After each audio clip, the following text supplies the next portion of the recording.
मंडी अव्यवस्था को नहीं गुणुपुर उपजिलापाल कार्यालय सम्मुख में विक्षोभ प्रदर्शन कला कृषक मंच। निर्धारित समय धान मंडी धान उठाइबा व्यवस्था सह कटनी छटनी बंद, समस्त चाषी को टोकन प्रदान करने इत्यादि दाबी रे उपजिलापाल कार्यालय सम्मुख में विक्षोभ प्रदर्शन कला उपखंड कृषक मंच। गुणुपुर निर्वाचन मंडलीर पूर्वतन विधायक रघुनाथ गमांग नेतृत्व में एक शोभायात्रा सहर परिक्रमा कर उपजिलापाल कार्यालय निकट में पहुंची मंच पक्षर विक्षोभ प्रदर्शन करा जायतिला। ଏହି ଅବସରରେ ମଞ୍ଚ ପକ୍ଷରୁ 5 ଦଫା ଦାବି ସମ୍ବଳିତ ଏକ ସ୍ମାରକ ପତ୍ର ମୁଖ୍ୟମନ୍ତ୍ରୀଙ୍କ ଉଦ୍ଦେଶ୍ୟରେ ସହକାରୀ ଜିଲ୍ଲାପାଳଙ୍କୁ ପ୍ରଦାନ କରାଯାଇଛି। ମଞ୍ଚ ପକ୍ଷରୁ ଅଭିଯୋଗ କରାଯାଇଛି, ଧାନ ମଣ୍ଡିକୁ ଚାଷୀ ଆଣିଥିବା ଧାନରେ ଆର୍ଦ୍ରତା ଦେଖାଇ ମିଲର୍ସମାନେ 8 କିଲୋ ଅତିରିକ୍ତ ଧାନ କଟନୀ ଛଟନୀ କରି ନେଉଥିବା, ନିର୍ଦ୍ଧାରିତ ସମୟରେ ଧାନ ମଣ୍ଡିରୁ ଧାନ ଉଠୁନାହିଁ, ଫଳରେ ଶୀତ କାକରରେ ଚାଷୀ ପଡ଼ି ରହିଛି।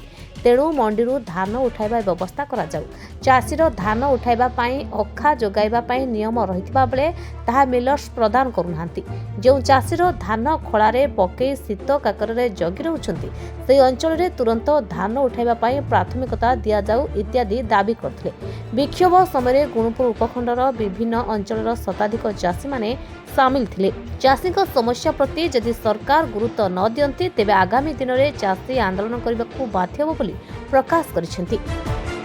धानर अभाव बिक्री जो चली धानर जो मेंढे उठू ना से प्रतिवाद रे आमे आज गोटे स्मारक पत्र देवाई सब जिलापाल उपजिलापाल पाख आसते। बर्तमान आप जानते शीत काकर चाषी तार खड़े मंडी में बहुत हैरान हो वर्षर जो शीत हाड़भंगा शीत से धान आज पर्यंत उठू ना से डिसेम्बर 17 तारिख रू मंडी व्यवस्था है आरंभ है किंतु आज पर्यंत जी धान उठा समुद्र को संख्या पानी आम सरकार दाबी करुचु जे तुरंत यार प्रतिकार करंतु जदि न करिवे ताहाले चाषी कूल तातिक चाषी कूल को संभाळिबार परिस्थिति आम मानकर कहार नाई से माने जा तातिले सेटा को से माने देखेबे।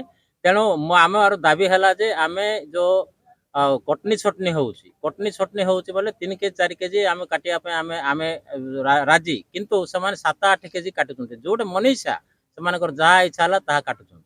तेणुकर सेटा बंद करा जाऊ।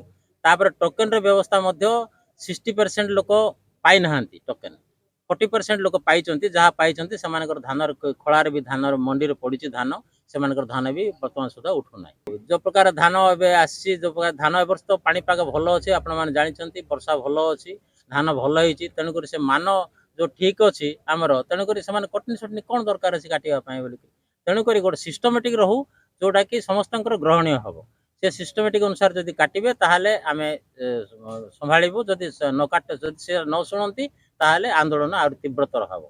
तापरे हमर अखा व्यवस्था मिलर माने चाषी मान को अखा देवा कथा किंतु से माने अखा न देकी हैरान करछंती। अब आम चाषी धान माने अखा किणी कर जदि मंडी को धान नेला ताहाले से तार पैसा मध्ये से माने पाउना तेणु करी से अखार व्यवस्था मध्ये जो मंडी रो धान नउछंती अखारे सेटा मध्ये चाषी को से स्पॉट ही दिया जाओ। एटा होची हमर दाबी। गुणुपुरରୁ अनिल चौधरी का रिपोर्ट संचार लाइव।